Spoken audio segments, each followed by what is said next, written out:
नमस्कार दर्शकों, हमेशा की तरह हम आज भी आपके सामने एक सच्चाई को पेश करने वाले हैं। आज हम एक बहुत ही खास विषय पेश करेंगे और उस पर बहस भी करेंगे। कश्मीर के पश्चिमी इलाके में बॉर्डर के करीब गला काटकर 2 जवानों की हत्या कर दी गई है। इस हादसे से पूरा देश सदमे में डूबा हुआ है। इस तरह की घटनाएं हमारे लिए कोई नई बात नहीं है। ऐसी घटनाएं एलओसी पर अक्सर होती रहती हैं और हम ये अक्सर सुनते ही रहते हैं। हमारे देश के बॉर्डर पर दिन रात पहरा देने वाले सेना के वीर जवानों पर दुश्मन हमेशा ही कहर ढाते रहे हैं। बॉर्डर के इलाके में न सिर्फ सेना के वीर जवान बल्कि हमारे देश के कई आम नागरिक भी शहीद हो चुके हैं और इसी विषय पर आज हम यहाँ चर्चा करेंगे। हमारे साथ स्टूडियो में मौजूद हैं मेजर तिरुमल गांधी, नमस्कार, कानूनी सलाहकार श्री चंद्र मोहन जी, नमस्ते, और जाने माने पत्रकार AP नारद। नमस्ते। आज हमारा पहला सवाल मेजर तिरुमल गांधी जी से है। हमारे देश का सिपाही जब शहीद होता है, चाहे वो गोली से हो, किसी हादसे से हो या फिर गला काटने से हो, तो उसे हम उग्रवादी या आतंकवादी हमला कह देते हैं। लेकिन अगर अचानक कोई जवान गुम हो जाए या फिर लापता हो जाए, उसकी क्या वजह हो सकती है, जरा ये बताइए। देखिए, जब भी फोर्स का जवान या फिर ऑफिसर लापता हो जाता है और ये खबर मीडिया में आती है, तो हमें ही नहीं बल्कि पूरे देश को इस पर दुख होता है। ये तो हकीकत बात है, हर कोई जानता है। इस तरह का हादसा जब कभी भी हमारे देश में होता है तो सच्चाई को बाहर लाने में बहुत वक्त लगता है। अब आप बताइए कि इसकी वजह क्या है। हादसा होता है तो हमें पता नहीं चलता, वो हमें उस वक्त पता चलता है जब ऐसे मामले हमारे सामने आते हैं। उसकी वजह क्या है ये जानने के लिए हमें बहुत वक्त लगता है। ये बात आप भी जानते हैं, कितने जवान शहीद होते हैं, उनका सर काट दिया जाता है, लेकिन हम क्या कर पाए? आखिर हमारा देश क्या कर पाया? हर रोज हमारे देश में ऐसी घटना घटती रहती है, फिर भी हमारे राजनेता कुछ नहीं कर पाते हैं। इसकी वजह क्या है, क्यों है ऐसा? ये सब एक राजनीति का ही खेल है। हर कोई अपनी ही सीट बचा कर रखने के लिए तरह तरह के वादे करते हैं, आश्वासन देते हैं, लेकिन कोई भी उन शहीदों के बारे में नहीं सोचता, क्योंकि इनमें उनको अपना राजनीतिक फायदा नहीं मिलता। मरने वाले मरते रहे, जीने वाले जीते रहे, उन्हें कोई फर्क ऐसा नहीं आखिर कब तक चलता रहेगा? कोई जवान अचानक गायब कैसे हो जाता है, क्या वजह है? कोई अचानक गायब नहीं होता। एलओसी पर कोई ब्लैक मैजिक नहीं चलता है और न चलेगा। गायब होने के पीछे कोई न कोई कारण जरूर होता है। मेजर, मैं आपकी बात से देखिए, हादसा होने से पहले ही हमें सतर्क रहना होगा। ये हमारी कमजोरी है कि हम मैं बताता हूँ, कोई भी इल्जाम अपने सर पर नहीं लेता, कोई भी अपने आप को गलत नहीं ठहराता। अच्छा, एलओसी पर इस तरह के गायब होने की घटना आगे भी चलती रहेगी या फिर इसे रोकने के लिए कोई कदम उठाया जाएगा? इस तरह की घटना आगे भी हो सकती है, इस बात से इनकार नहीं कर सकते हम। एलओसी को क्रॉस करके उस तरफ जाने का रीजन क्या है, इसे जाने बिना कोई राय देना मुश्किल है। इस तरह के हादसों को रोकना हमारा फर्ज है। हमें कोई सख्त नियम लाना होगा। ये एक हादसा है, एक अनहोनी है, बस एक एक्सीडेंट है। ऐसा बहाना बनाकर ऐसे बातों को दबाने की कोशिश कर रहे हैं। उसकी वजह से हमें ऐसे कारणों का पता लगाकर उसे शक्ति से रोकना चाहिए। यही हमारा फर्ज है, यही करना चाहिए। हमारे देश की हिफाजत करने वाले नौजवानों में से एक नौजवान एलओसी पर अपना फर्ज निभाते हुए गायब हो गया। वो बॉर्डर पर अपने देश की रक्षा के लिए अर्धसैनिक बलों की एक टुकड़ी का नौजवान था जिसका नाम था बासु। उस जाबाज सिपाही के लापता होने की वजह से उसके घर वालों पर क्या गुजरी है, आइए जरा हम देखते हैं। पता नहीं इस वक्त मेरा बेटा किस हाल में होगा, मुझे उसे एक बार देखना है। मेरा दिल कह रहा है मेरे बच्चे को कुछ नहीं हुआ होगा। सरकार से मेरा निवेदन है कि उसका जल्दी से पता लगाए। राजनेताओं को इसका जवाब देना ही होगा। बासु को ढूंढ कर लाना होगा। माँ बाप की देखभाल करना बच्चों का फर्ज है। अगर उनका सहारा छीन लिया जाएगा तो उनका क्या होगा? लापता होने वाला वासु अभी इस वक्त कहाँ है? क्या वो मारा गया या फिर जिंदा है? कहीं ऐसा न हो कि एक दिन उसका भी कटा हुआ सर एलओसी के पास मिले। ऐसे ही कई सवालों का जवाब पाने के लिए आज पूरा देश बेचैनी से इंतजार कर रहा है।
मेरा बस चले तो सारे इंडियंस को ऐसे ही तड़पा तड़पा कर मारूं, क्योंकि तुम लोगों का कोई धर्म नहीं है, तुम लोगों का कोई मकसद भी नहीं है।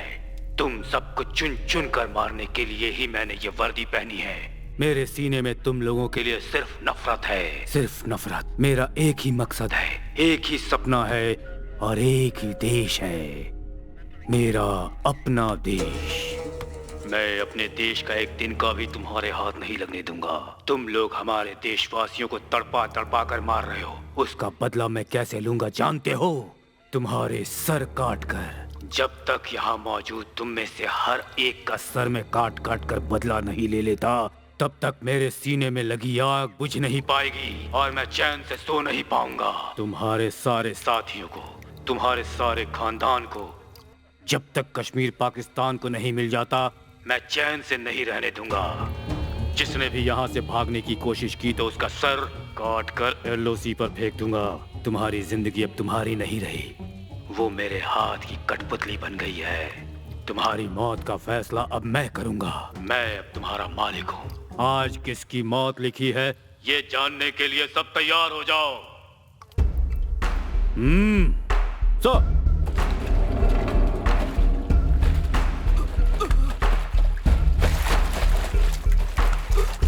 तुम लोगों के आदमियों के हाथों ही तुम लोगों को मरवाऊंगा। जिसे कुछ दिन जीना है वो दूसरे को मारेगा, नहीं तो हमारी गोली उसे मार देगी।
Kill him!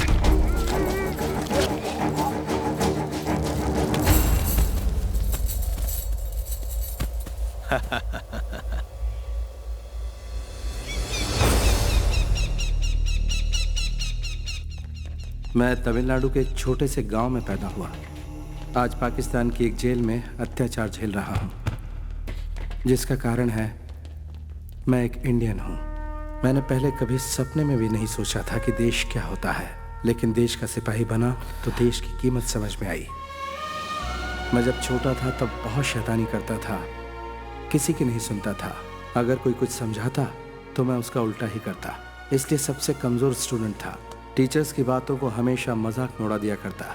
ये भी नहीं समझता था कि राष्ट्रगान की इज्जत देश की इज्जत होती है। कोई कुछ भी कहता, मैं अपनी शैतानी से बाज नहीं आता। मेरे बड़े पिताजी का बेटा, मेरा बड़ा भाई प्रकाश, मेरे बिल्कुल उल्टा था।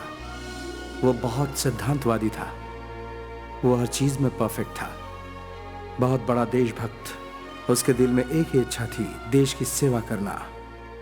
8वीं क्लास में वो एनसीसी में भर्ती हो गया, मैं भी हो गया। पता नहीं ये मेरे भाई के प्यार की वजह से हुआ या फिर मेरे शौक की वजह से हुआ। मेरी क्लास की एक लड़की ने एनसीसी में जाने के लिए हाथ उठाया और मैंने भी उठा दिया। मेरा भाई अपने आप को मिलिट्री का जवान समझने लगा था। एनसीसी के टीचर जो भी उसे बताते वो दिलो जान से वही करता, लेकिन मैं अभी भी ठीक उसका उल्टा ही करता। उस लड़की को लाइन मारने के चक्कर में मैं हमेशा एनसीसी टीचर की मार खाता, लेकिन फाइनली मैं एनसीसी का सीरियस कैडेट बन गया और वो लड़की भी सीरियस कैडेट बन गई।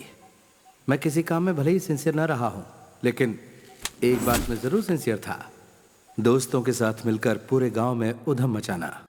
मैं और मेरे भैया एनसीसी, स्कूल, कॉलेज, मंदिर, गांव, शहर कहीं भी हो साथ साथ जाते थे, लेकिन जब घर जाते तो अलग हो जाते। जिसका कारण है मेरे पिताजी मक्खन लाल और बड़े पिताजी सूरज लाल। दोनों में बरसों से दुश्मनी चली आ रही है। दोनों की ही दुकानें मंदिर के पास आमने सामने है। बस थोड़ा बहुत कारण मिला नहीं कि दोनों ने लड़ना शुरू कर दिया। अक्सर होता ये कि लड़ाई होती उन दोनों भाइयों में और बलि चढ़ते हम दोनों भाई। ना बाबा, मैं अपनी पढ़ाई छोड़कर आपके साथ छुट्टे पैसे गिनूं? है ये मुझसे नहीं होगा। कल से तू मेरी दुकान पर मेरे साथ बैठेगा। हमें उससे आगे बढ़ना है और अपनी दुकान को बड़ा बनाना है। बस हम दोनों भाइयों को कॉलेज छुड़वा दिया और दुकानों पर बिठा दिया।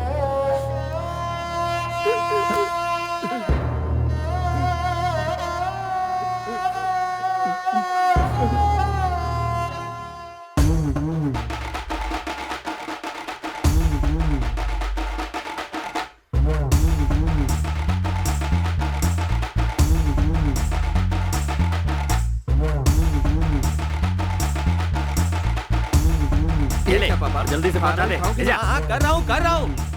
अरे कितनी देर से खड़े हैं? दुकान खाली है, जाकर बैठ जल्दी।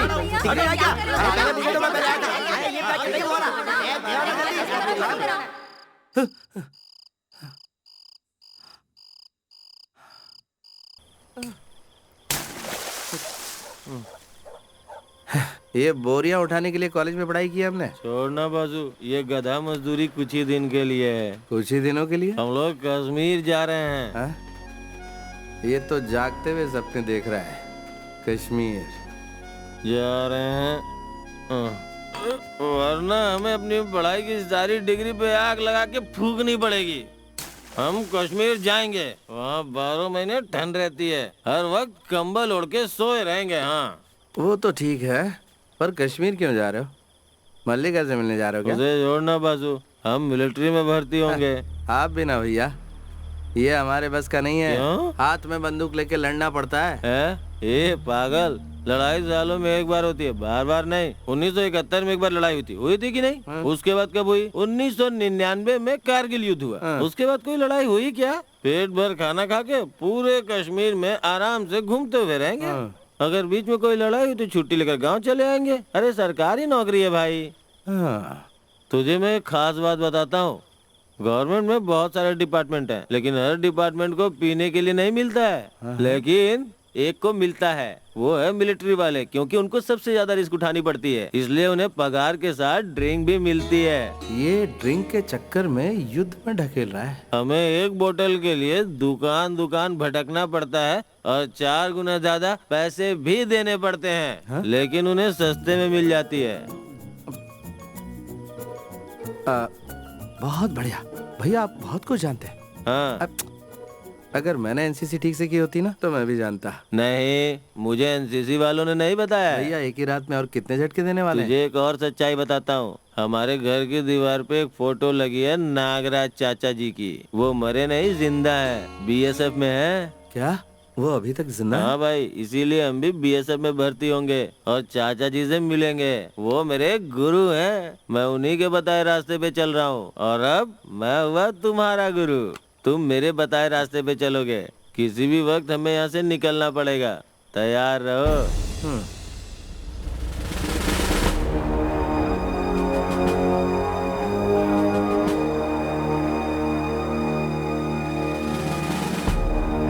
भाई आगे बढ़ना। इतना क्यों डर रहा है? ये एक फॉर्मेलिटी है बस, चला।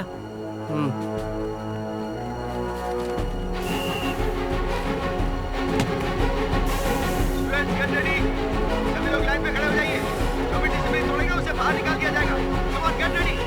अपने अंदर स्फूर्ति लाओ और तेज भागो। जो पहले नंबर पे टेंशन मत ले भाई, सब ठीक हो जाएगा। मैंने कई जगह फोन पे बात की है।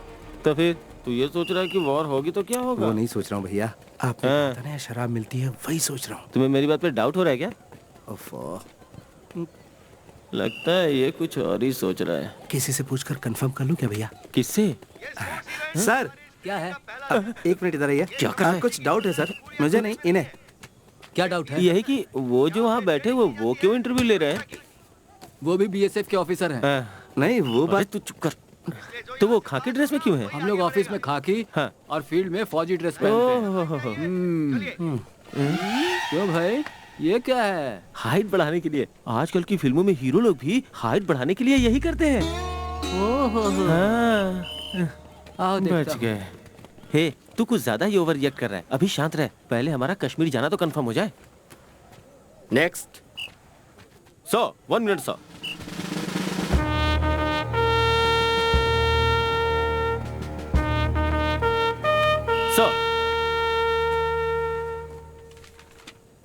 सर, नागराज जी ने फोन किया था। हु इज नागराज जी? वो भी आपकी तरफ बीएसएफ में ऑफिसर है। वो जरूर फोन करेंगे। मेरा लालन पालन जो है मिलिट्री परिवार में ही हुआ है। I am fit.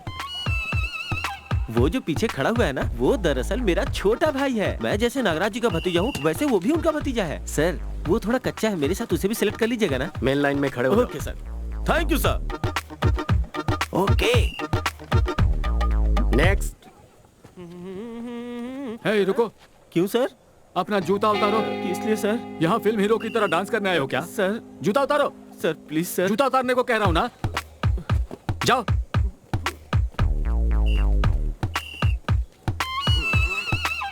कितनी हाइट है इसकी? हे, ठीक से खड़े हो। हाँ ठीक है। Five feet 4 inch। Sir 1 minute sir, Nagaraj ji का फोन आया था, जरा पूछ के बताइए ना। 42। जोर से सांस लो, अपनी छाती फुलाओ, सीने में सांस भर के।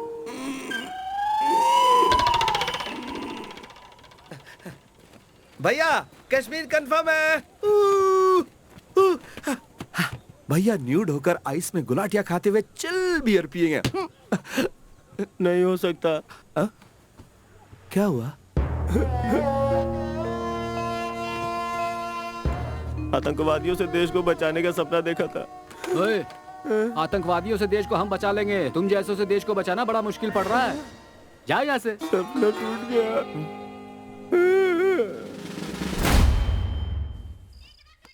जा बेटा जा, तुझे जो भी सही लग रहा है वो कर, लेकिन ईमानदार रहना। चुप रहिए जी। सुबह शाम दुकान में जब बैठता था तब किरकिरी करते रहते थे। अब अपने हिसाब से कुछ बनना चाहता है तो बनने दीजिए ना। बेटा वासु, इधर आओ। आओ, जरा यहाँ पर खड़े रहना। हे भगवान, मेरा इकलौता बेटा है, इसकी हमेशा रक्षा करना। अपनी शर्ट उठा। माँ, उठा कह रही माँ हूँ क्या ना। कर रही हो? तू चुपचाप खड़ा रहना बेटा। 6 साल की उम्र में पहली बार कमर की डोरी पहनाई थी, तब नहीं पहना तो अब क्या तू पहने? मेरी सांस है और ये धागा मेरा आशीर्वाद है। चाहे कुछ भी हो जाए, कभी इसे अपने से अलग मत करना। ये हमेशा तेरी रक्षा करेगा। अपना ख्याल रखना बेटा। दुकान की आराम की जिंदगी छोड़कर मेहनत मजदूरी करने 3000 किलोमीटर राजा दूर महाराजाओं जा की रहे हैं। जिंदगी आप ही को मुबारक। अरे तुम उनको छोड़ो ना। ये बताओ, बेंगलोर में तुम ट्रेनिंग के लिए जा रहे हो या वहाँ घूमने जा रहे हो? दीदी, अब आप भी शुरू हो गई। क्या कह रही है? ये अपना सपना पूरा करने जा रहा है, अपने देश की हिफाजत करने जा रहा है, जो इसका धर्म है। हमारा क्या है, हम तो यही रहने वाले हैं। देख बेटा, अगर तेरा वहाँ मन नहीं लगे, तुझे ज्यादा तकलीफ हो, तो तू अपनी माँ के पास लौट आना। हाँ, ठीक है, मैं चलता हूँ।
The most dangerous border of the world, इस वक्त जहां आप खड़े हैं, and the most costly place of India. Yes, इस जगह को हमारा देश बहुत अहमियत देता है और इसे बचाने के लिए हर संभव प्रयास करता है, क्योंकि ये हमारा गौरव है। आफ्टर ऑल 5,50,000 मैन पावर रखने वाली Pakistani army 11 lakh man power वाली हमारी आर्मी को चुनौती दे रही है। और उसका कारण ये जमीन है। हिंदुस्तान की इज्जत को बचाना अब आपके हाथों में है। Proud to be a BSF because not everybody can get this chance. You are all lucky. Get ready to prove your love for your country.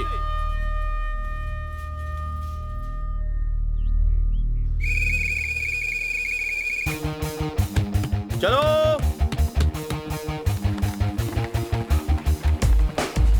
चल चल चल चल यार।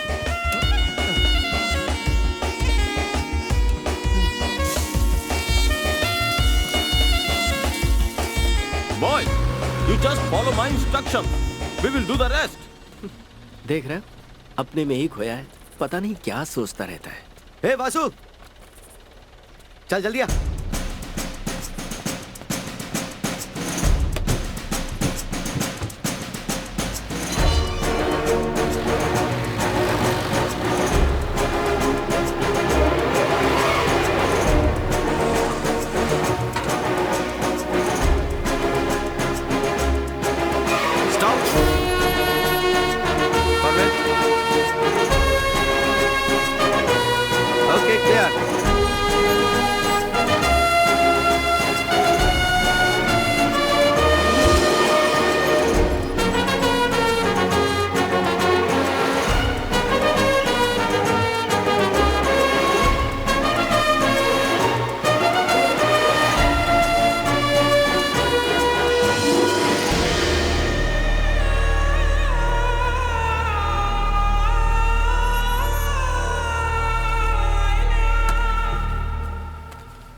अपना गांव छोड़कर इतनी दूर कुछ करने के इरादे से आया हूँ।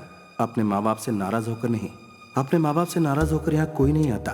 अपने देश की रक्षा के लिए ही हर जवान यहाँ आता है। मैं जब अपना गांव छोड़कर चला था तब यही सोचा था कि मेरे गांव के लोग मुझे यहाँ मिलेंगे, लेकिन यहाँ आकर पता चला कि अपने गाँव का अकेला मैं ही यहाँ पर हूँ। यहाँ आते समय जो खुशी थी वो यहाँ आकर गायब हो गई। सोचा था कि आराम वाली नौकरी करूँगा। फौज में भर्ती होने के बाद बंदूक लेकर खड़ा रहना, वो भी तन्हा, कितना मुश्किल काम है ये मुझे अब पता चला। जिंदगी अकेली गुजारनी पड़ेगी। अगर ये पहले पता होता तो मैं फौज में भर्ती नहीं होता। एक दूसरे का चेहरा देखे कई कई दिन हो जाते हैं, ये किसी कयामत से कम नहीं। तन्हाई तन्हाई और तन्हाई, और ये बात मैं किसी से कह भी नहीं सकता। यहाँ जहां तक नजर ले जाओ वहां खामोशी ही खामोशी है।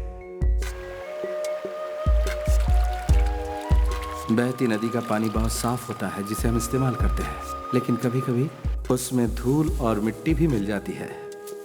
और हाँ, फौजी की जिंदगी वैसे हमेशा तन्हा नहीं होती। उसे दुश्मनों से लड़ते हुए सर्दी, गर्मी और मच्छरों का भी सामना करना पड़ता है। पापा का कहना न मानकर मैंने अपने सर पर बहुत बड़ी मुसीबत मोल ले ली। ये मेरे बस का नहीं है। यहाँ मेरा दिल नहीं लगता। मेरा दिल चाहता है कि मैं वापस अपने गांव भाग जाऊं। मेरे दिल में ये बात आई ही थी कि अचानक एक दिन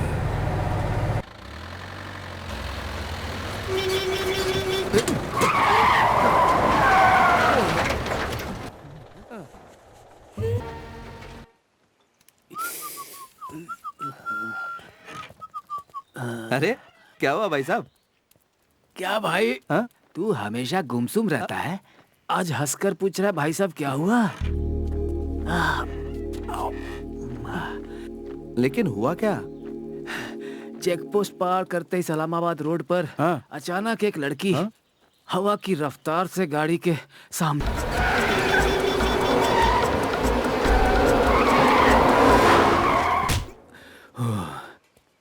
पल भर के लिए तो मेरी जान ही निकल गई थी।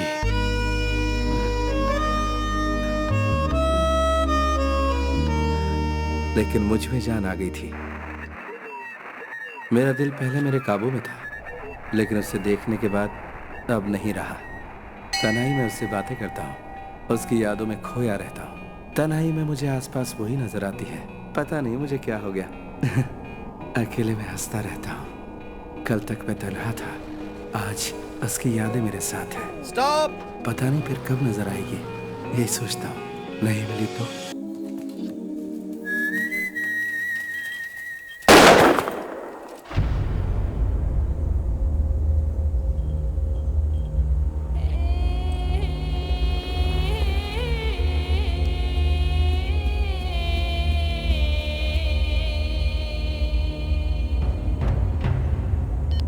Check point 14 calling, emergency, fence break, over.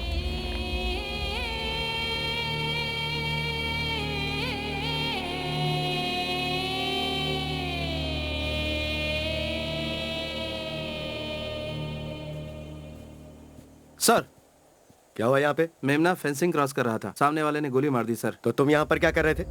यही तरीका है ड्यूटी करने का? इस बच्चे को तुम ही बचा सकते थे। मेमना था सर, सोचा वो नहीं मारेंगे।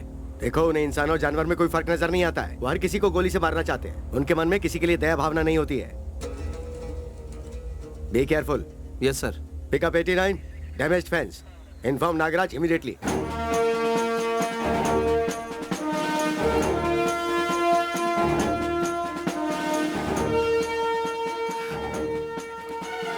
अरे नागराज चाचा जी,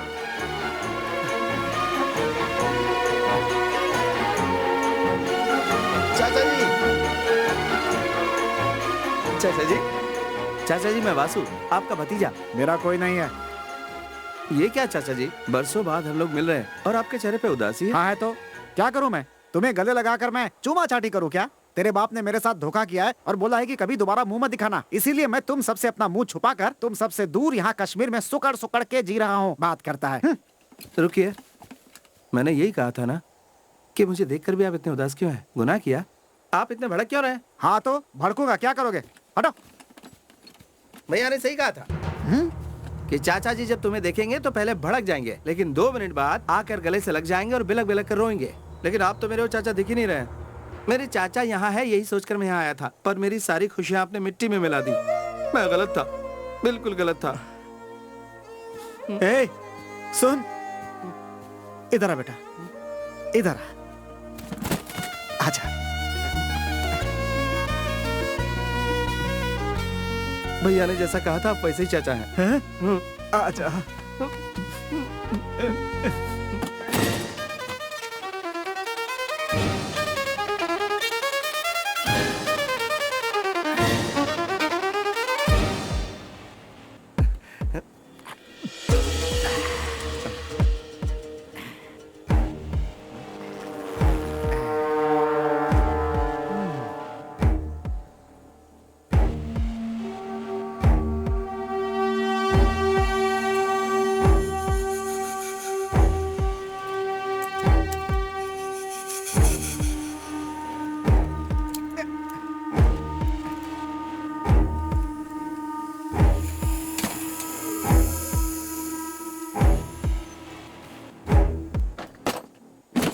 देख बेटा, काम के समय में भी तेरा चाचा नशे में रहता है ऐसा मत सोचना।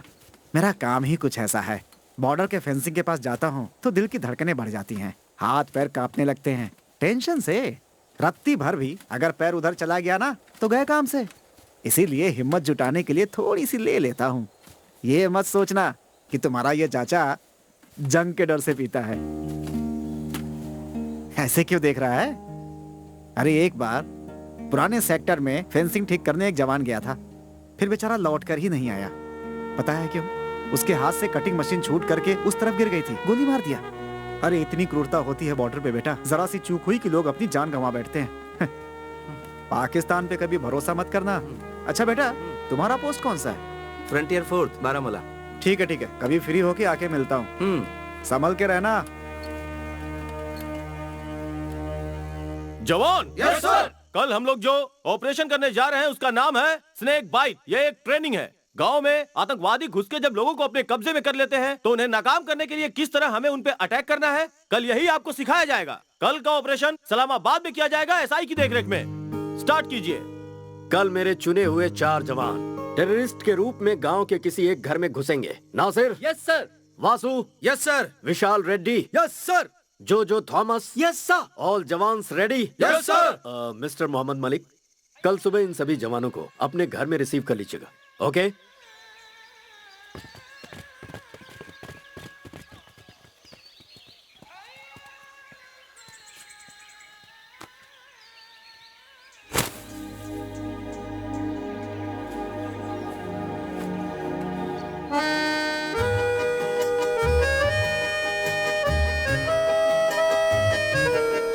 वासु, ए वासु।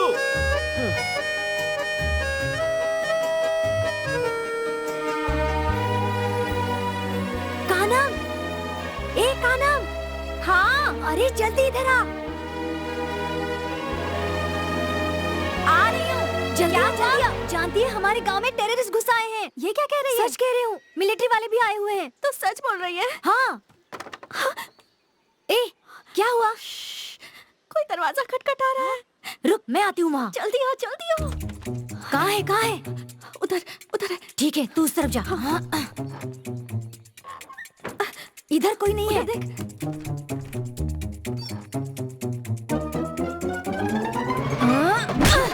अरे जल्दी आ, वो यहीं पर है। हाँ, छोड़ना मत, उसके पैर पकड़। जाने मत देना। हाथ में पकड़ ले। अरे चल इसके हाथ बांध दे। हाँ, छोड़ना मत। अरे पैर पकड़, खींच, जोर से खींच। अरे खींच। अरे वो भाग रहा है। जल्दी आ। अरे उसे भागने मत दे। अरे कहाँ जा रहा है? रुक। अरे रुक। पकड़ उसे। पकड़ लिया। छोड़ना मत। सांप जल्दी आइए इधर। स्टॉप। हमने आतंकवादी को पकड़ा है। Very good girl. या गुड, ऐसा ही होना चाहिए। अगर घर में कोई अनजान घुसा है तो उसे ऐसा ही पकड़ना चाहिए। लेकिन ये कोई टेररिस्ट नहीं है, हमारे बीएसएफ के जवान हैं। ये हमारा ट्रेनिंग प्रोग्राम है। अरे तुम एक जवान हो, मैंने तुमसे क्या कहा और तुमने क्या किया? अपना मास्क उतारो।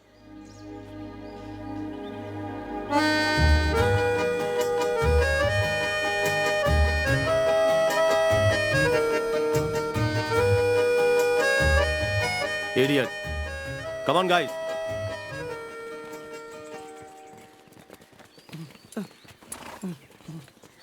जवान जी।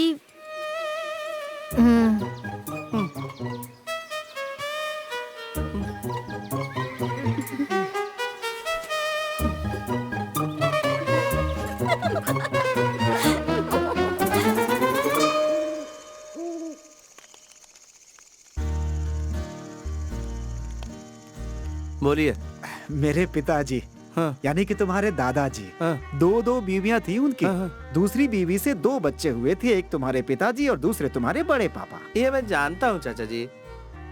जब मैं पैदा हुआ था तो पिताजी की दौलत में मैं हिस्सा मांग लूंगा, इस डर से मेरी बेइज्जती करके बेरहमी से धक्का मारकर बाहर निकाल दिया। हाँ बेटा, जब मैं छोटा था तो मीठा जल बहुत पसंद करता था। वो क्या होता है? अरे वही नींबू जूस, संतरा जूस और सोडा। उस समय केले का मिलता था।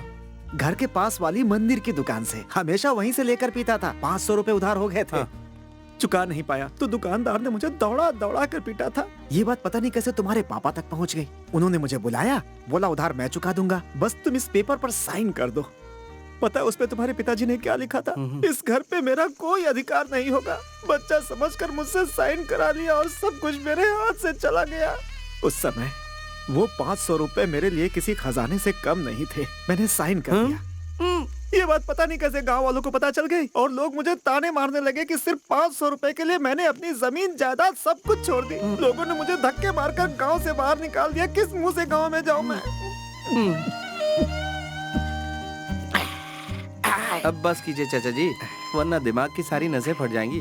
मैंने अभी पी कहा है। आधी बोतल डकार चुके हैं आप। अरे बाप रे, क्या हुआ? मेरी कमर की डोर कहीं गुम हो गई। कमर की डोर गुम हो गई? ये कैसा शोर है? आज सुबह यहाँ जो ऑपरेशन हुआ था उस समय इसकी कमर की डोर गुम हो गई है। वो यहीं कहीं होनी चाहिए, ऐसा मुझे शक है। अरे भाई, उस धागे में ऐसी कौन सी बात है? किसी को मिली क्या? सुनो, वो मेरी माँ की निशानी है। यस, जान से भी प्यारी है। वो नहीं मिली तो मैं सो नहीं पाऊंगा। हमारे देश में बहुत सारी चीजें हैं जिसमें से 3 मुख्य हैं। पहली है कमर की डोर, दूसरी मंगलसूत्र और तीसरी है पायल। कान खोल कर सुन लो, अगर कमर की डोर किसी को मिली है तो चुपचाप लौटा दो। अगर किसी ने छुपाने की कोशिश की तो वो खून की उल्टी करके मरेगा। इतनी पावर है उसके अंदर। अब देखो कैसे मिलती है। इधर आएगी। क्या है? जरूर आ जाएगी चाचा जी। मुझे पूरा अरे यार, किसी तरह ये उसे दे दे, तू ही दे दे। मैं खून की उल्टी करके वरना नहीं। ए चाचा जी, इधर आइए। मुझे पता था।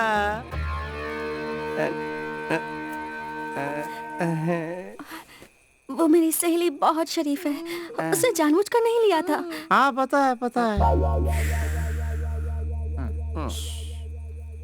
हाँ बोलिए। देखिए, मेरी सहेली को कुछ नहीं होना चाहिए। कुछ नहीं होगा, कुछ नहीं होगा। नहीं होगा? होगा। वो नासमझ है। इस नादानी के प्रायश्चित के लिए उसे क्या करना होगा? आप बताइए, मैं उसे बता दूंगी। प्रायश्चित तो करना होगा, लेकिन वो लड़की नहीं कर सकती। तुम्हें करना होगा। मुझे? क्या करना होगा मुझे? तो ये लो, ये तुम मेरी कमर से बांधोगी। नहीं नहीं नहीं, ये मुझसे नहीं होगा। नहीं। मेरे बच्चे, तू घोड़े को बांधने की बात कर रहा है क्या? वो बात की बात है, अभी तो इसे बांधने दो। बांधो बांधो। तो तुम्हारी सहेली नहीं बचेगी। अरे नहीं, प्लीज बांध देना यार। चलो, ठीक है, बांधती हूँ। अरे रहने देना। मेरी सहेली को कुछ नहीं होना चाहिए।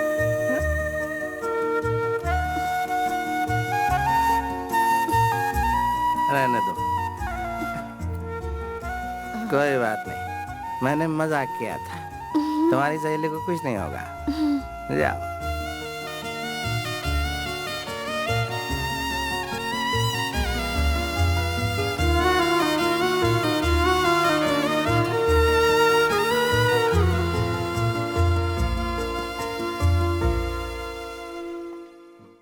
माँ।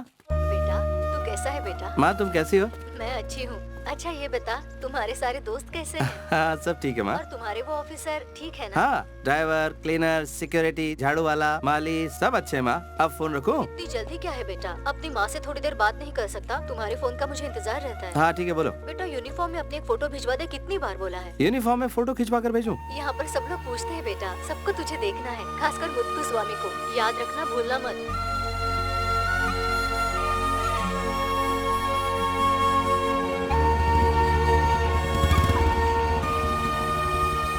क्या हुआ छोटे?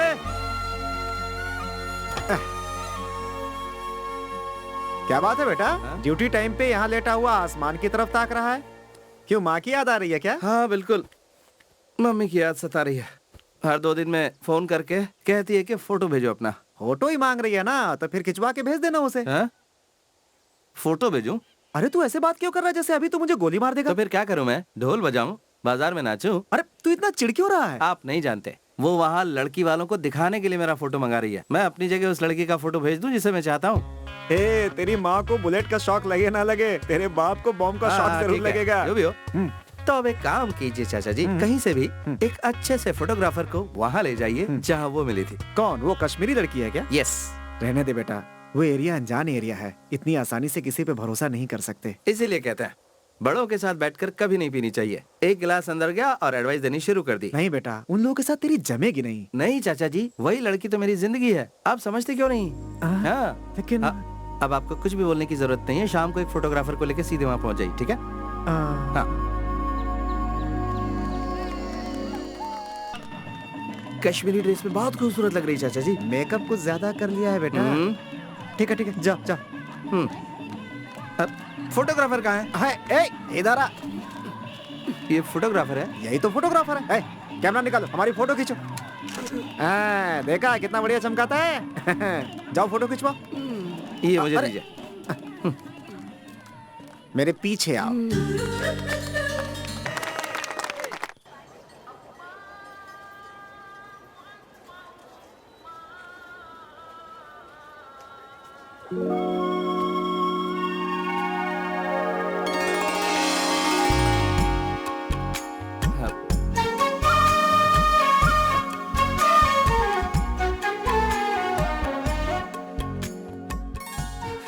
क्या बात है जवान सर, आप आज बहुत खुश नजर आ रहे हैं। ऐसे क्या देख रहे हैं? हाँ? नहीं, ऐसा कुछ नहीं है। मुझे आपसे कुछ पूछना था, इसलिए मैं यहाँ आया हूँ। पूछना था? हाँ। क्या? वो मुझे आपसे। हाँ, मुझसे क्या? बस आपसे बात करनी थी मुझे। ओह, हाँ। बोलिए। हाँ।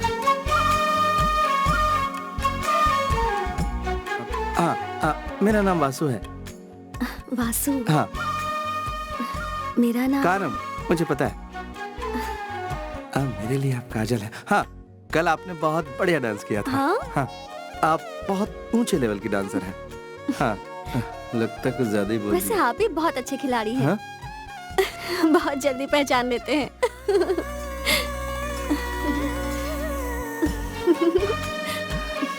बेटा वासु, हंसी तो फंसी। ये मौका मिस मत करना। क्या मिस मत करना?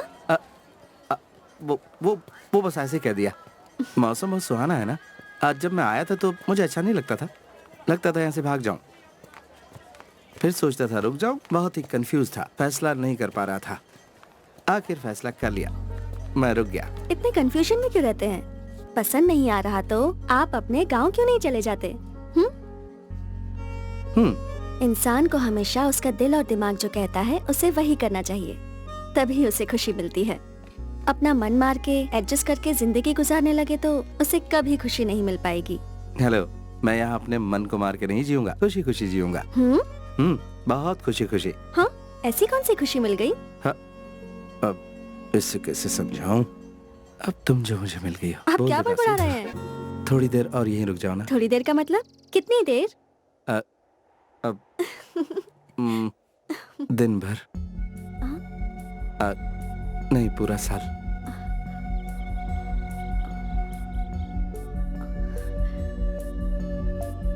तुम मेरे पास रुक जाओ जिंदगी भर के लिए।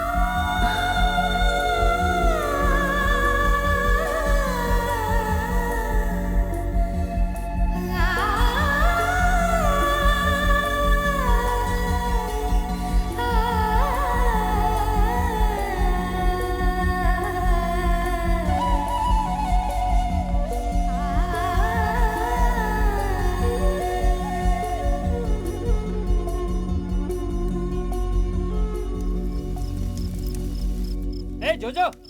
हाँ, 1 मिनट आ रहा हूँ। सुन, तू जाके सीधा उससे बात करना, वही सबसे अच्छा तरीका है। पहले जाकर उसे प्यार से समझा, अगर वो नहीं मानती है ना तो उसे उठा लाएंगे। मुझ पे भरोसा रख, ले आएंगे ना। किसको यार? अरे यार, तुझे कितनी बार समझाऊं मैं। हीरो की जो प्रेमिका है ना, वो उसके चंगुल से निकल गई और उसकी मैरिज पाव भाजी वाले से फिक्स हो गई। ये तो सही बोला तूने। हम एक काम करेंगे, उस पाव भाजी वाले को ही उठा लेंगे। फिर काजल का कंफ्यूजन क्लियर, तब तेरा लव कंफर्म हो जाएगा। नहीं, ऐसा कुछ भी नहीं करना है। बहुत ही बेकार सोचते हो तुम लोग। तुझे क्या लगता है कोई तेरे सामने आके हाथ पैर जोड़ेगा और प्यार से बोलेगा कि दामाद जी मेरी बेटी को ले जाइए? बेवकूफ।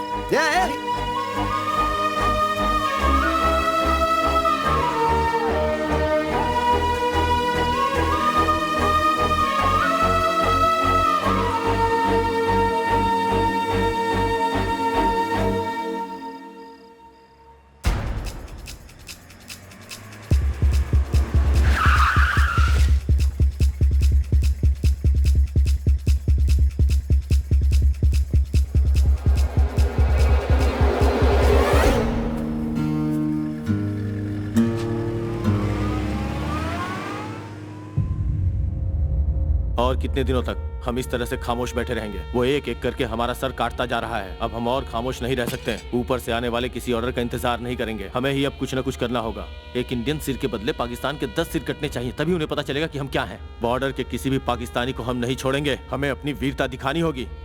आज के बाद वो इंडिया की तरफ आंख उठाकर भी देखें, इस लायक भी नहीं बचेंगे। जम्मू कश्मीर के बारामूला इलाके में भारतीय जवानों के सर कौन काट रहा है, आज इंडियन आर्मी ने इसका पता लगा लिया है। भारतीय जवानों ने ईद का जवाब पत्थर से देने के लिए पूरी तैयारी के साथ घेराबंदी की है। भारतीय जनता इस जुल्म के खिलाफ आवाज उठाने के लिए सड़कों पर उतर आई है और वो पूरी तरह से इंडियन आर्मी का साथ दे रही है।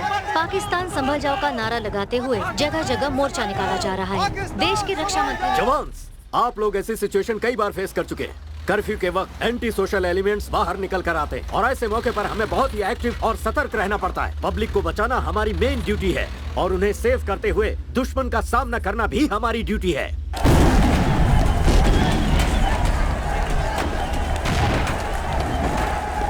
हमारा फर्ज सिर्फ बॉर्डर पर युद्ध लड़ना ही नहीं है, ये बात आप अच्छी तरह से जानते हैं। Are you ready? Yes sir. Let's move.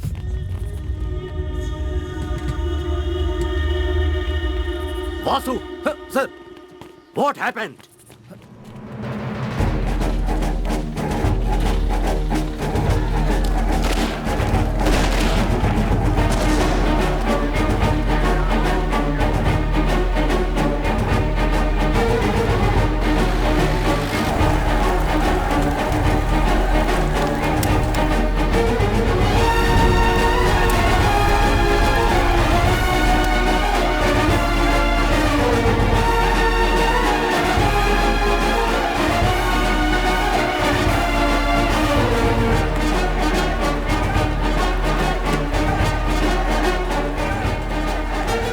Baramulla के हालात खराब होते जा रहे हैं। पाकिस्तान के रहवासियों को आसपास के इलाकों से निकाला जा रहा है। दो देश की राजनीति की लड़ाई में आम जनता पिस रही है। दोनों तरफ से गोलीबारी जारी है।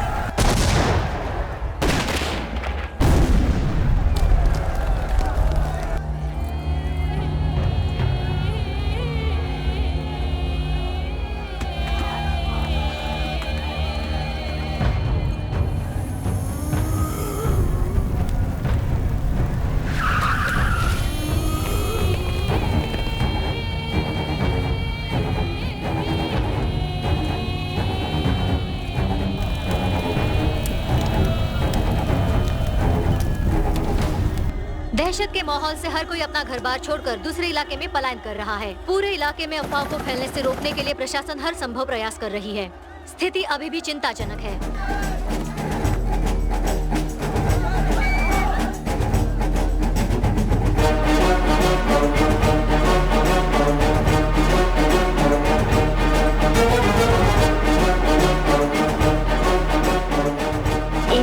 Troops have fired on Kashmir protesters, killing a teenage student.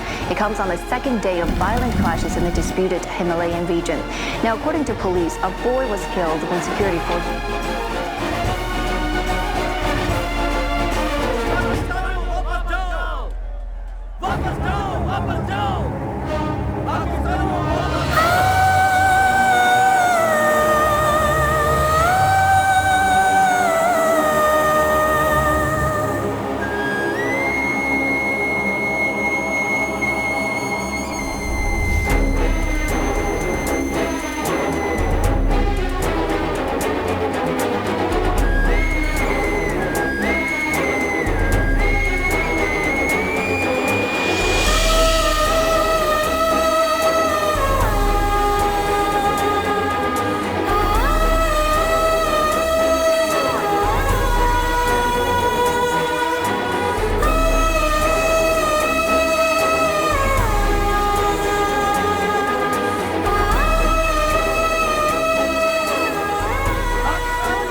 शांत हो जाओ बेटा, शांत हो जाओ।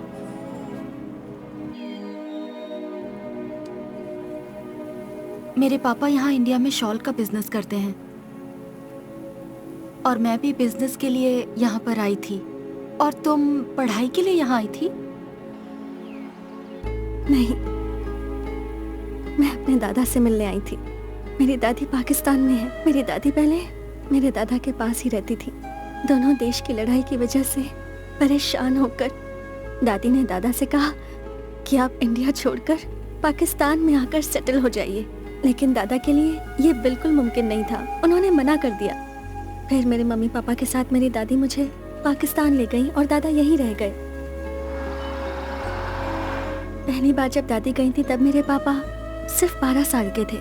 हमारे यहाँ से सिर्फ 20 किलोमीटर दूर ही मेरे दादाजी रहते हैं। इसलिए जब पापा से पूछा मैंने तो उन्होंने खुशी खुशी मेरा वीजा तैयार करवा दिया और दादाजी से मिलने के लिए भेज दिया। मैं जब यहाँ आकर अपने दादाजी से मिली तो मुझे वाकई बहुत खुशी हुई। लेकिन वो खुशी देर तक नहीं रही।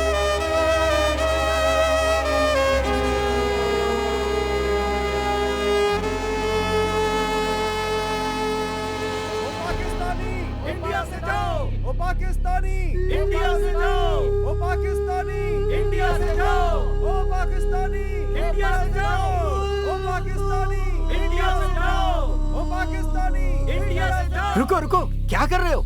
ये क्या तमाशा लगा रखा है? हो क्या रहा है? अपनी पोती को पाकिस्तान भेजकर तुम यहाँ क्यों रुके हो? तुम्हें भी पाकिस्तान चले जाना चाहिए। तुम्हारा देश पाकिस्तान है, इंडिया नहीं है। वापस जाओ। पाकिस्तानी को बाहर निकालो, पाकिस्तानी को बाहर निकालो, पाकिस्तानी को बाहर निकालो, पाकिस्तानी मैं क्यों जाऊं? बाहर निकालो।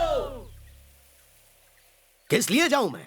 ये मेरा गांव है, ये मेरी मिट्टी है, मेरे पूर्वज इसी मिट्टी में पैदा हुए और यहीं दफन भी। मैं तो यहाँ से कभी नहीं जाने वाला। बरसों से तकलीफें झेल रहा हूँ, फिर भी मैं अपनी हिंदुस्तानी मिट्टी को छोड़कर नहीं जाने वाला। मुझे इस देश की मिट्टी से प्यार है और हर हिंदुस्तानी को मैं अपना भाई बहन समझता हूँ। भारत का हर एक बच्चा मेरा अपना बच्चा है। किसी पेड़ को उखाड़ के दूसरी जगह लगाओगे तो पनप पाएगा वो?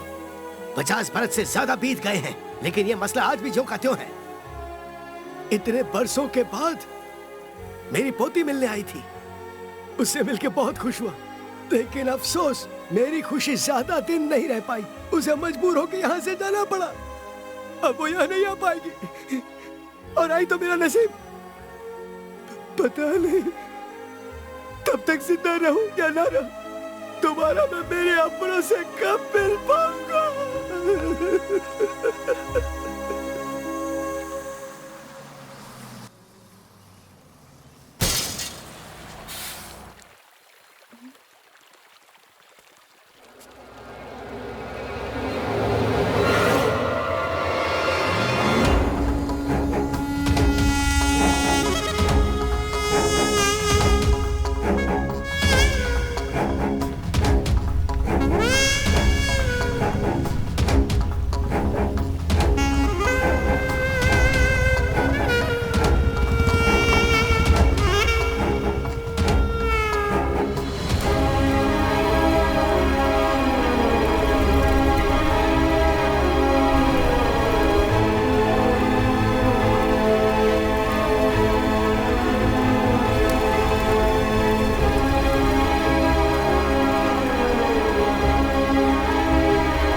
सुनो, तुम लोग उधर जाओ, हम आगे जाते हैं। ठीक है, आओ मेरे साथ। चल जाओ।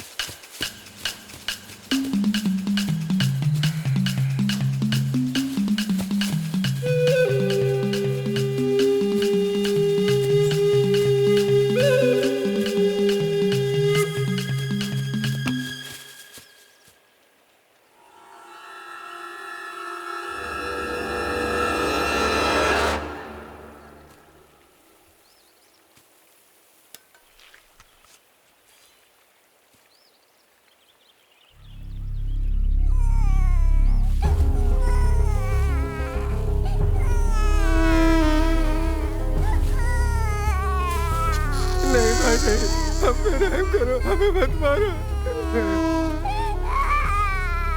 यहाँ से कोई भी पाकिस्तानी जिंदा वापस नहीं जाना चाहिए। अगर कोई मिलता है तो उसकी गर्दन उड़ा दो, छोड़ना मत।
सिचुएशन बहुत खराब है, घर में घुस घुस कर मार रहे हैं।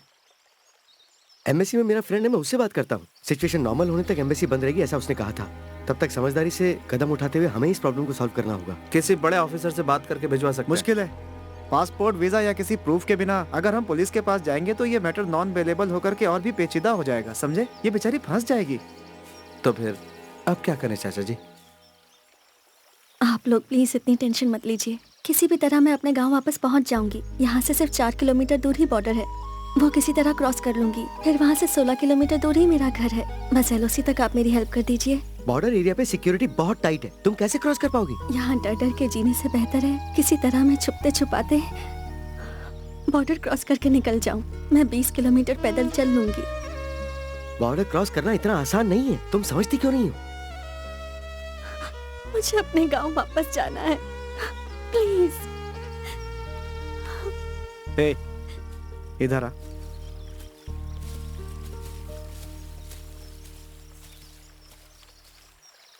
बासु, वो लड़की बेचारी वाकई यहाँ नहीं जी पाएगी। हालांकि मुझे नहीं कहना चाहिए, फिर भी तुमसे कह रहा हूँ। यहाँ से 3-4 किलोमीटर आगे डेथ पॉइंट चौकी है, वहाँ कोई सिक्योरिटी नहीं रहती। अगर तुम इस लड़की को किसी तरह वहाँ ले जाओ और चुपचाप बॉर्डर क्रॉस करा दो तो मुझे नहीं लगता कि कोई प्रॉब्लम होगी। बेचारी अपने घर पहुँच जाएगी। क्यों? ठीक है चाचा जी। ए, तूने एक पाकिस्तानी लड़के से प्यार किया, ये अपने आप में एक रिस्क है। अगर तू उसे बॉर्डर तक छोड़ने गया तो और मुसीबत हो जाएगी। मैंने पाकिस्तानी लड़के से प्यार नहीं किया, जिससे प्यार किया वो पाकिस्तानी है।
आओ।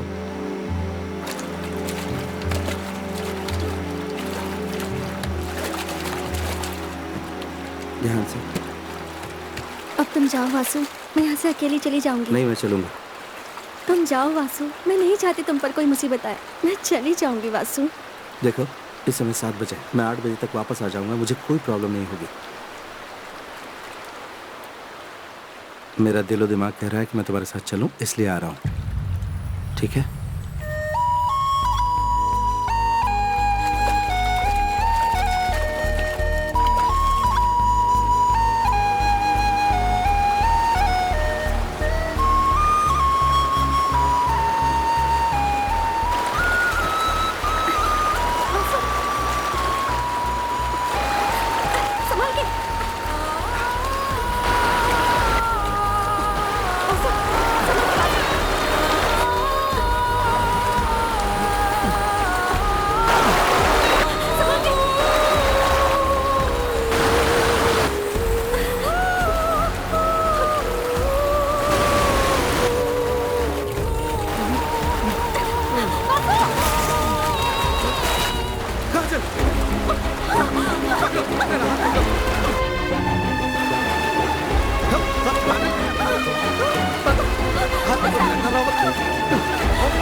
चलो।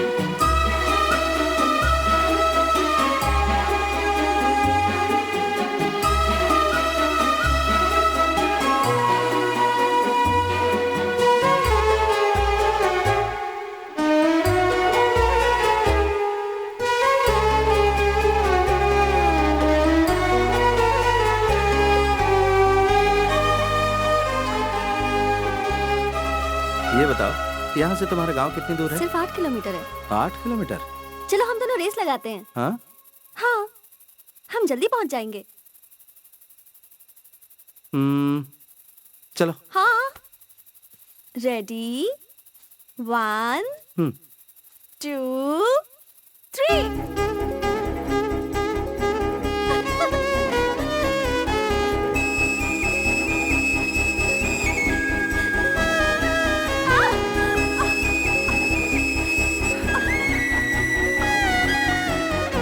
क्या हुआ?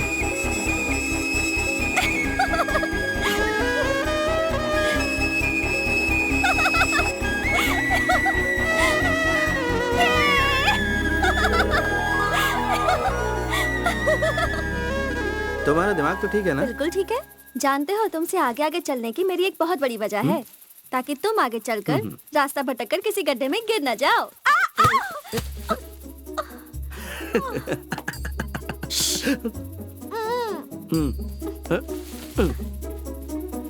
क्या हुआ? हाँ? अगर मुझे पहले पता होता कि तुम इतनी हिम्मत वाली हो तो तुम्हें पहले से ही अपने पास रखता और ट्यूशन लेता। 3000 किलोमीटर दूर आकर एक लड़की से प्यार करने की हिम्मत तुम में है, तो मुझ में हिम्मत नहीं हो सकती क्या?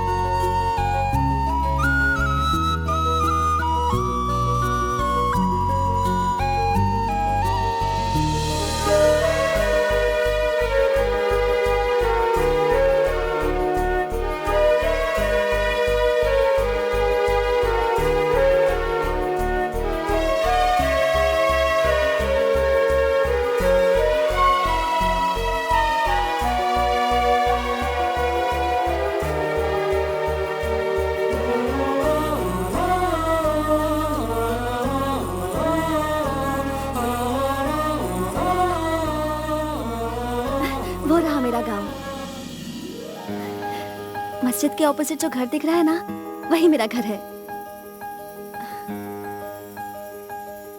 ठीक है, तुम जाओ। अब यहाँ से आगे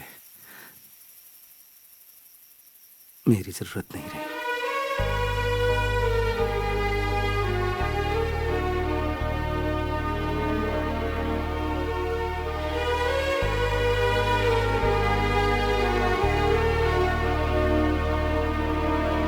वासु, संभल कर जाना।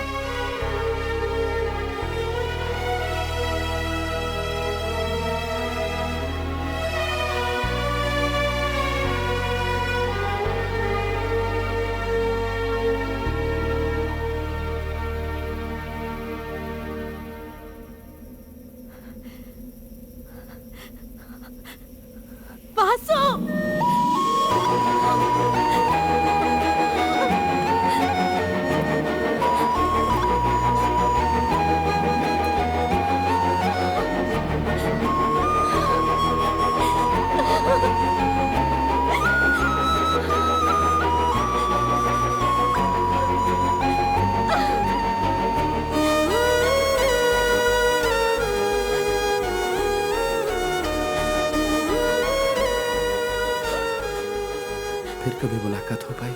हालात सुधरने के बाद मैं जरूर तुम्हारे पास आऊंगी।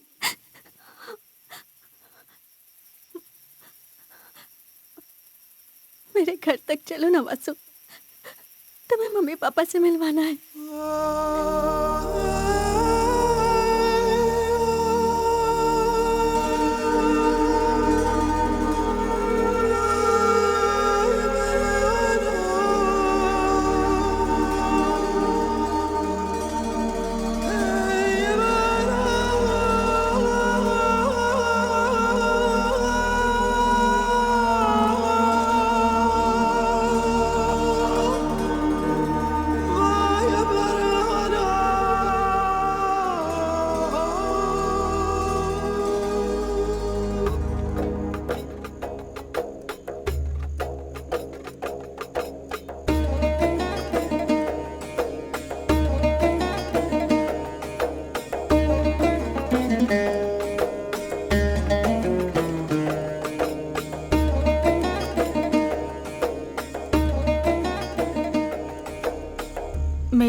और इसकी दादी हमेशा इंडिया के बारे में बातें करती थी।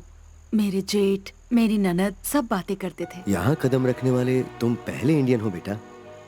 हमारी माँ अक्सर कहा करती थी कि इंडियन सचमुच बड़े दिल वाले होते हैं और यहाँ हम सब के दिलों में हिंदुस्तानियों के लिए बहुत इज्जत है।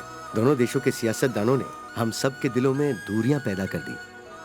पहाड़ी के उस पार जैसे वहाँ के लोग मारे जा रहे हैं, ठीक वैसे ही यहाँ भी मारे जा रहे हैं, जो बिल्कुल गलत हो रहा है। एलओसी में फेंसिंग होने के बावजूद दोनों देशों के लोग एक दूसरे को अभी भी उसी तरह दुश्मनी की निगाहों से देखते हैं।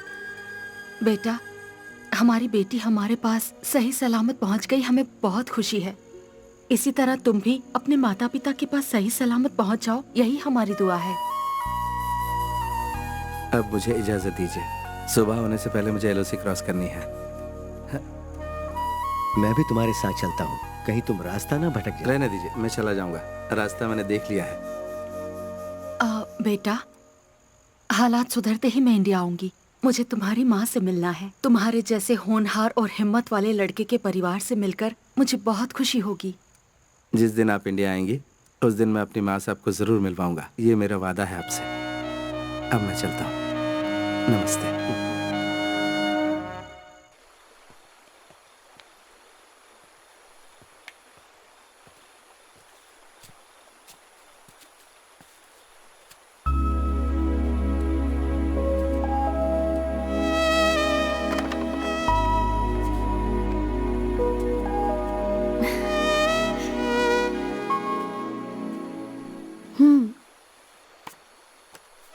इसी के लिए तुमने इतनी मेहनत की ना? अपने लिए नहीं, माँ को दिखाना है। क्यों? तुम्हें नहीं चाहिए ये? मुझे भी चाहिए। तुम्हें चाहिए या माँ को चाहिए? सच बताओ। मैंने कहा ना मुझे भी चाहिए।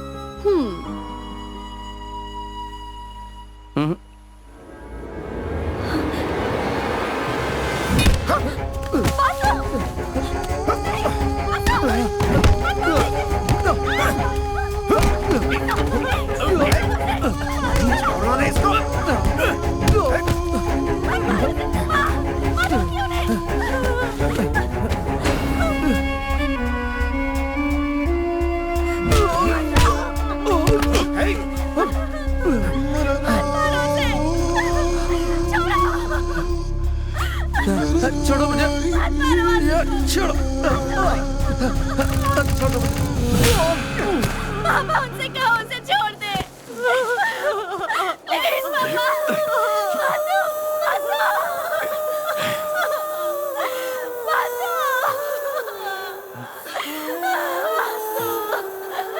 वो मेरी जिंदगी है माँ, उसे बचा लो।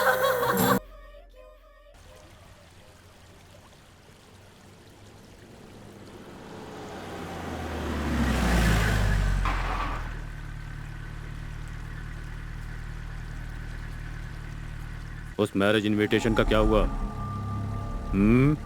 बता क्या हुआ? तेरी बेटी को पाकिस्तानी लड़का पसंद नहीं आया? नहीं, उसे पसंद नहीं है। अब मेरी बेटी जिंदगी भर किसी से शादी नहीं करेगी। ओह, तुम्हारी बेटी शादी नहीं करना चाहती? तू ये मत भूल, तू एक पाकिस्तानी गवर्नमेंट सर्वेंट है। तुझे हमारा कानून मानना होगा। तुझे यहाँ की सरकार का पैसा चाहिए, पर तुझे यहाँ का लड़का पसंद नहीं। इंडियन लड़का चाहिए तुम्हारी बेटी को। जा, अपनी बेटी को समझा दे। जा, चलो।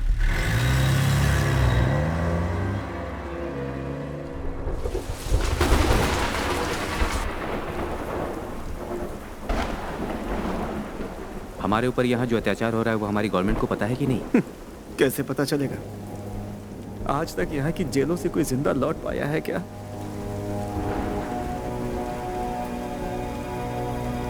सुनने में आया है कि मेरी मौत आ चुकी है, इसलिए मैं तुम लोगों से एक रिक्वेस्ट करना चाहता हूँ, वो लोग मुझे मारे। इससे बेहतर है कि तुम लोग खुद मुझे मार दो। मैं दुश्मन के हाथों नहीं मरना चाहता। वो जब मुझे उठाने आएंगे तो तुम सब लोग मिलके एक साथ मेरे ऊपर हमला बोल देना। मेरी मौत हर किसी के लिए एक उदाहरण बननी चाहिए। यहाँ के लोगों के लिए तो एक ललकार होगी, हमारे लोगों के लिए भी एक बहुत बड़ा सवाल हो जाएगा।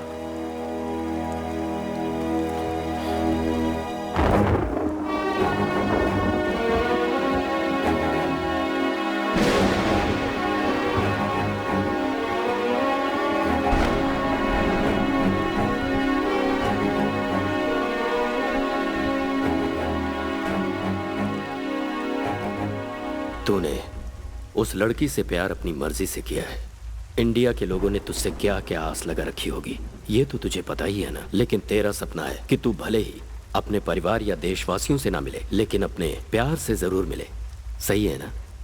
यहाँ हम देशवासियों से मिलने के लिए तड़प रहे हैं और उसके लिए हम सभी कैदी यहाँ से भागने की कोशिश में लगे रहते हैं। यहाँ पर जितने भी लोग हैं उनका सबका अपना अपना मकसद है, लेकिन एक मकसद सबका है, वो है अपने देश के लिए और अपनों के लिए मर मिटना। लेकिन तुम्हारा मकसद तुम्हारा प्यार, उस चक्कर में तुम यहाँ आकर फंस गए और अब मारे जाओगे। छी, बीएसएफ के जवान हो। क्यों? बीएसएफ वाले प्यार नहीं कर सकते? वो सिर्फ बॉर्डर पर लड़ने के लिए ही बने हैं। हाँ, मैंने उस लड़की से प्यार किया, गुनाह किया। लगता है तुम भूल रहे हो कि सरकार अपने खर्चे से तुम्हें 38 हफ्ते की ट्रेनिंग देती है और साथ में पगार भी देती है फुल फैसिलिटी के साथ। याद है कि भूल गए? इन सब के बावजूद तू एक पाकिस्तानी लड़की के प्यार में इस तरह से डूब गया कि अपना देश और अपनों को भूल गया। जो कुछ होना था वो हो गया। हम दोनों यहाँ सिर्फ कैदी हैं। तुम और मैं एक जैसे हैं। मतलब यहाँ की गवर्नमेंट की नजर में हम दोनों एक समान हैं। क्या कहा तूने? तू और मैं एक समान है? मैं अपने देश में रहूं या यहाँ रहूं, लेकिन तुझ जैसा पागल नहीं। चाहे जो कुछ हो जाए मेरे साथ, यहाँ से तो मैं भाग कर ही रहूंगा। यहाँ जो हम हिंदुस्तानियों पर भयंकर अत्याचार किए जा रहे हैं, हम सभी पर जो जुल्म हो रहा है, यहाँ की सारी बातें मैं इंडियन गवर्नमेंट को बताऊंगा। लेकिन यहाँ से भागने से पहले तुझे तो मैं जरूर खत्म करूंगा, जिससे तुझ जैसा बुज़दिल और मजनू कभी भी हमारी फौज में आने की ना सोचे।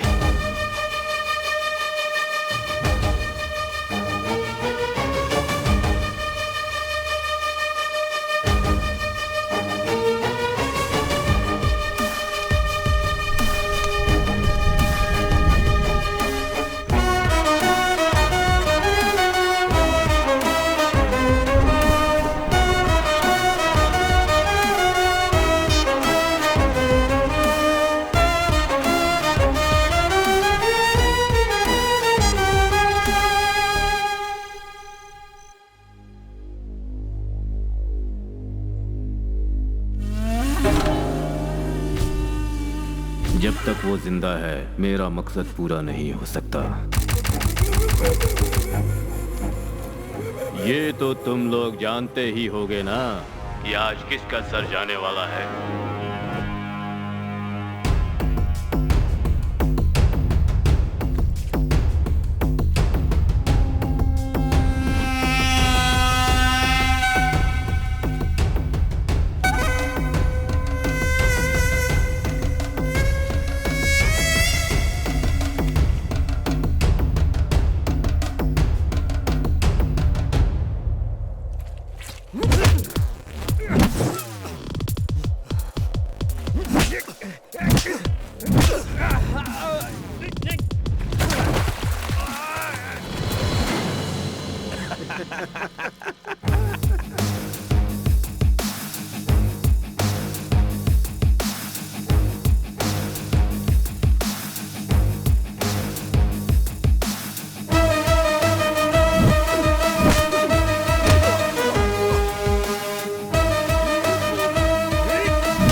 हर किसी की मौत का फैसला सिर्फ मैं करता हूँ।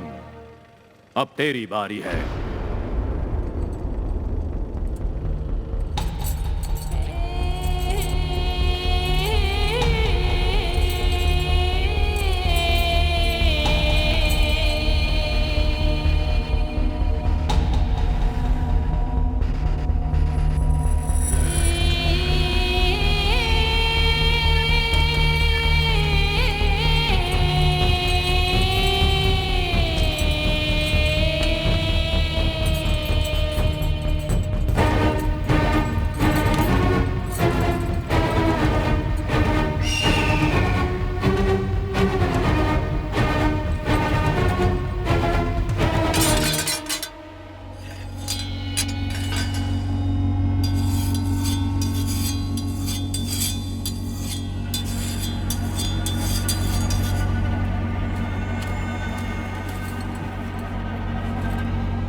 तेरे सामने कोई भी आ जाए, जीतेगा तू ही, मुझे पहले से ही पता था। इसलिए अगर तू यहाँ से निकलना चाहता है तो तुझे उसे मारने का फैसला करना होगा।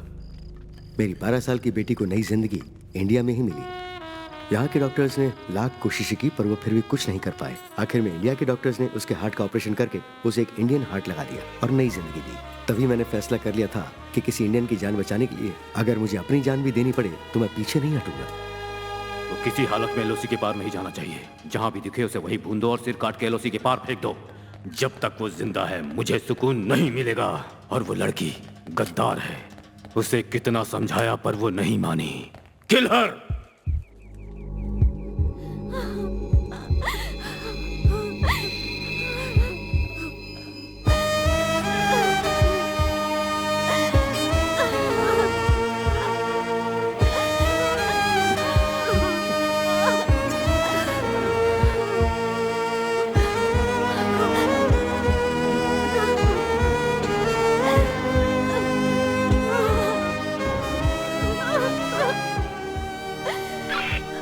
किल हर। किल हर।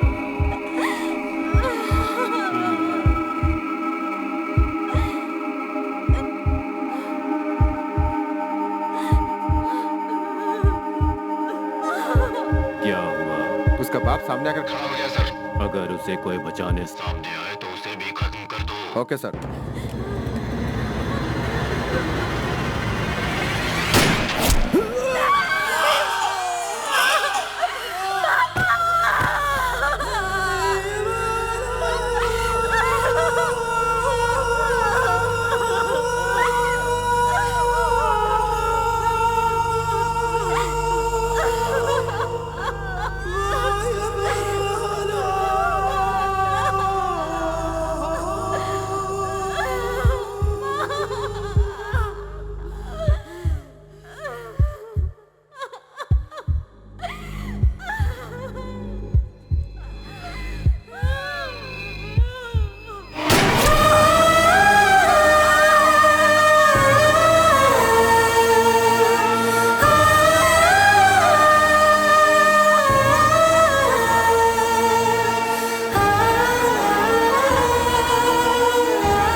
तू यहाँ से चली जा। तेरे लिए तेरा परिवार शहीद हो गया बेटे। तेरे माँ बाप तेरी शादी इस लड़के से करवाना चाहते थे, उनकी वो ख्वाहिश पूरी नहीं हो पाई और उन्हें अपनी जान से हाथ धोना पड़ा।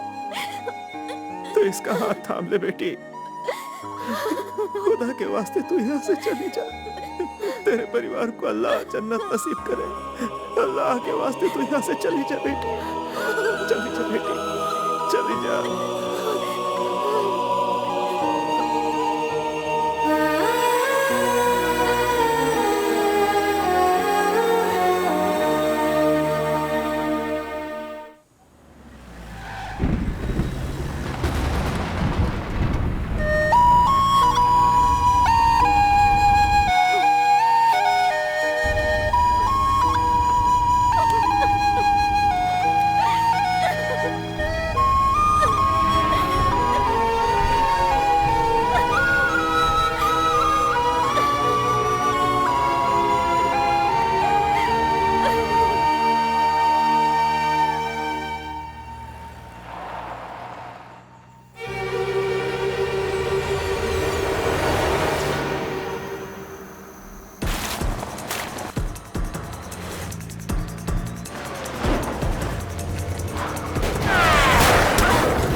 मेरा नाम लेकर आई थी, पर मैंने तुम सबको शामिल कर लिया। वासु काजल, हम मरने की नहीं, बचने की कोशिश कर रहे हैं। हम दोनों को एक साथ जीना है।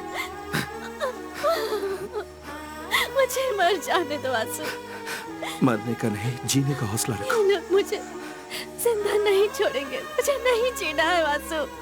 तुम्हारे परिवार को यकीन था तुम्हें मेरे साथ कभी कोई तकलीफ नहीं होगी, तुम हमेशा खुश रहोगी। उनका यकीन टूटेगा नहीं, चाहे जो हो जाए। वो हमारी वजह से शहीद हुए हैं, उनकी शहादत को जाया नहीं होने दूंगा। मेरे साथ इतना जुल्म हुआ है, फिर भी मैंने जीने की उम्मीद नहीं छोड़ी है। मेरे माँ बाप भी मुझे देखने के लिए कितने तड़प रहे होंगे। हमें हौसला नहीं तोड़ना है काजल। अगर हम दोनों ऐसे ही मर गए तो पता है क्या होगा? वो 32 कैदी भी मारे जाएंगे। हम कैसे बचेंगे? कैसे बचेंगे ये मत सोचो काजल, यहाँ से बचकर निकलेंगे, तुम ये हौसला रखो। यहाँ से बॉर्डर सिर्फ 8 किलोमीटर बचा है। मैं फिर कह रहा हूं, मौत से ज्यादा जिंदगी का हौसला रखो। हम जिएंगे और साथ में जिएंगे। आओ।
तरफ से घेर लो इसे। आ जाओ, आ जाओ, ये लोग भागने लगे।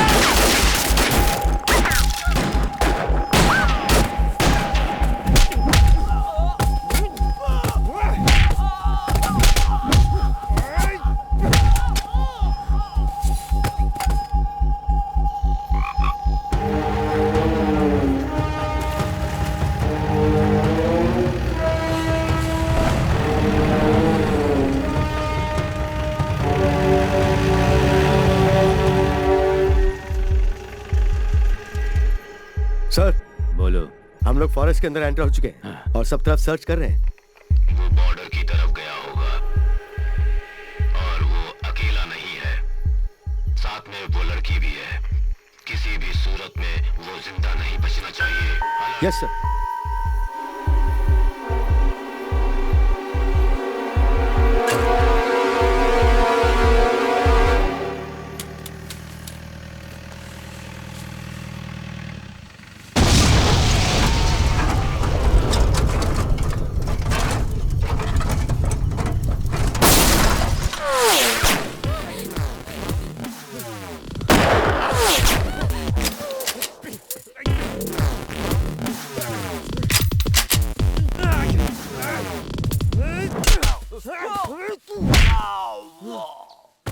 काजल, काजल, काजल।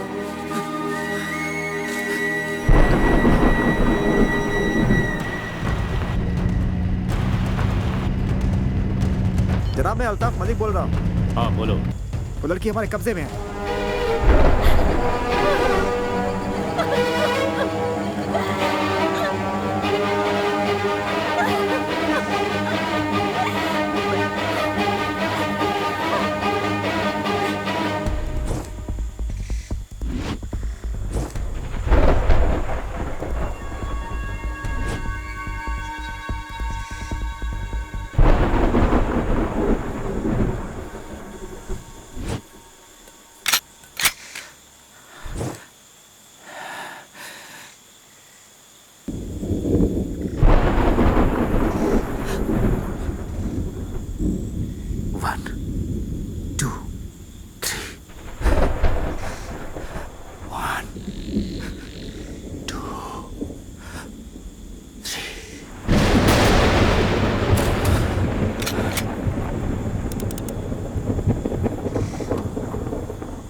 मलिक, जल्दी लाइन पर आओ।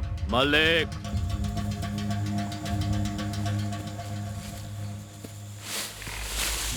मलिक रिप्लाई करो। मलिक, मलिक रिसीव कर रहे हो? Malik,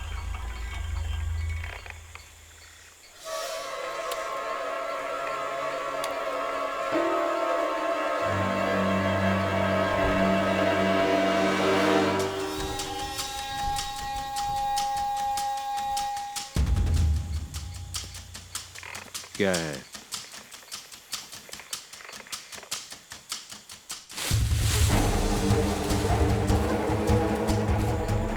Don't shoot.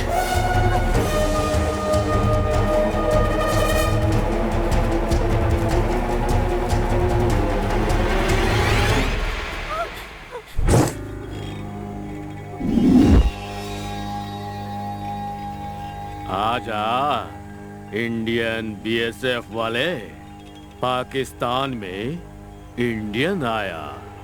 आजा, बढ़ आगे, आ मेरे पास। बढ़िया।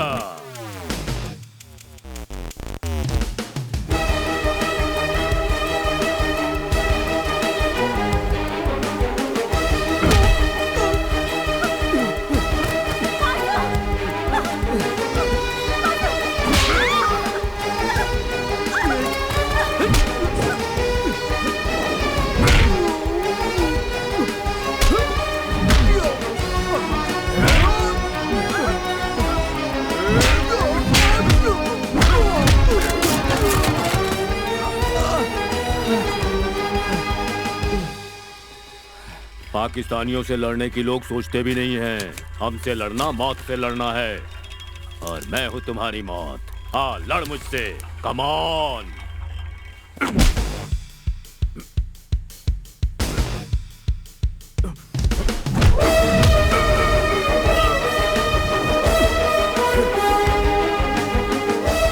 जब तक कश्मीर पाकिस्तान को नहीं मिल जाता, मैं चैन से नहीं रहने दूंगा।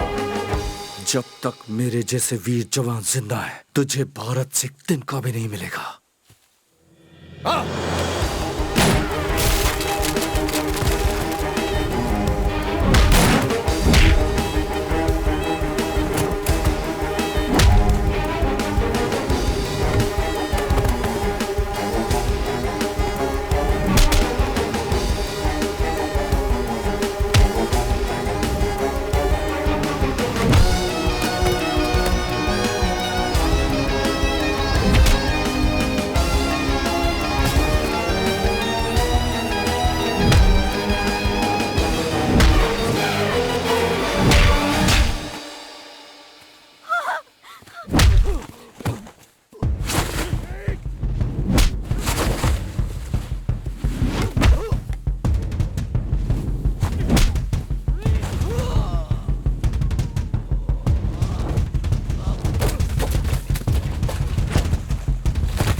मैं चाहूं तो इसी वक्त तुझे मार सकता हूं, लेकिन मुझे तेरी जान नहीं चाहिए।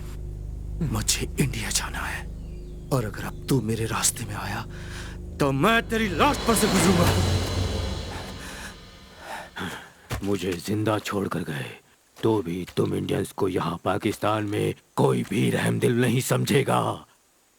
Still I hate Indians. इतनी नफरत क्यों तुम्हें हम इंडियन से?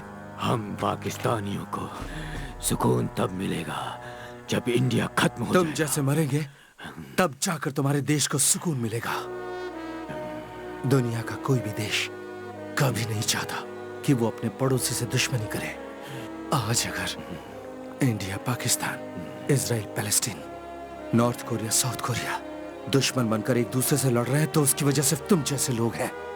अपना स्वार्थ छोड़कर, देश हित में सोचकर, आपसी दुश्मनी भूलकर एक दूसरे के साथ रहना चाहिए। पड़ोसी देश को दुश्मन समझकर अपनी जान गंवाने वाला देशभक्त नहीं होता। वैसे सारे पाकिस्तानी तुझ जैसे कमीने भी नहीं होते। इंडियंस पाकिस्तानियों को मिट्टी में मिला देंगे, ऐसा ही सोचते होंगे ना? हम अगर ऐसा सोचते ना तो तुम्हारे देश की लड़की को पहुंचाने यहाँ नहीं आता।